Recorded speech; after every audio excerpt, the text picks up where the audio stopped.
அனைவருக்கும் வணக்கம். நான் உங்கள் doctor Srivani from doctor ஸ்ரீஸ் homeo life. இன்னைக்கு நம்ம பார்க்க போற ஃபுட் ஐட்டம் பார்த்தோம்னா பஃப்டு ரைஸ் பொரி. ஸோ இது வந்து குழந்தைங்கள்ல இருந்து பெரியவங்க வரைக்கும் எல்லாருமே எடுத்துக்கலாம். இது வந்து ஈவன் டயட்ல இருக்கிறவங்க, உடம்ப குறைக்கணும்னு நினைக்கிறவங்களுக்கெல்லாம் பார்த்தோம்னா இது வந்து பெஸ்ட் ஸ்நாக்ஸ். ஏன்னா இதுல வந்து கலோரிஸ் வந்து அவ்வளோ குறைவு. அதே மாதிரி ஃபில்லிங்கா இருக்கும். நமக்கு வந்து ஏதாவது சும்மா இருக்கிறப்ப ஏதாவது சாப்பிடணும் அப்படின்னு தோன்றப்ப கண்டதா சாப்பிடாம ஒரு கப் பொரி ஒரு கையளவு எடுத்து சாப்பிட்டீங்கன்னாவே அவ்வளோ ஃபில் ஆயிடும்.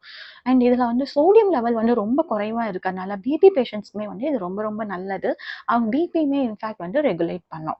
இது வந்து ரெகுலரா குழந்தைங்களுக்கு குடுக்க குடுக்க அவங்களுக்கு வந்து பிரெயின் டெவலப்மெண்ட் நல்லா வளரும். அண்ட் இம்யூனிட்டியுமே வந்து நல்லா பூஸ்ட் அப் ஆகும். இதுல வந்து அயர்ன், கால்சியம், மினரல்ஸ் எல்லாமே இருக்கு. அண்ட் மெயினா பார்த்தோம்னா இது வந்து ஃபைபர் கன்டென்ட் அதிகமா இருக்கறனால நமக்கு வந்து கான்ஸ்டிபேஷன் ப்ராப்ளம் இருக்கவங்களுக்கு கூட இது ரொம்ப நல்லது.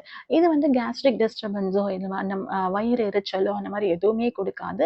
இது ரொம்ப சேஃபான ஃபுட். இதுல வந்து நிறைய வெரைட்டிஸ் பண்ணலாம். இதுல நிறைய ஆட் பண்ணி பேல் பூரி, இல்ல வந்து காரப்பொரி, இல்ல வந்து ஸ்வீட் பூரி, இந்த மாதிரி நிறைய ஐட்டம்ஸ் பண்ணியும் சாப்பிடலாம். இல்ல டைரக்டா அப்படியேவும் வந்து சாப்பிடலாம். ஸோ நீங்களும் உங்க குழந்தைங்களும் அடிக்கடி பொரி ரெகுலரா சாப்பிட்டு நல்ல ஹெல்தியா இருங்க. தேங்க்யூ.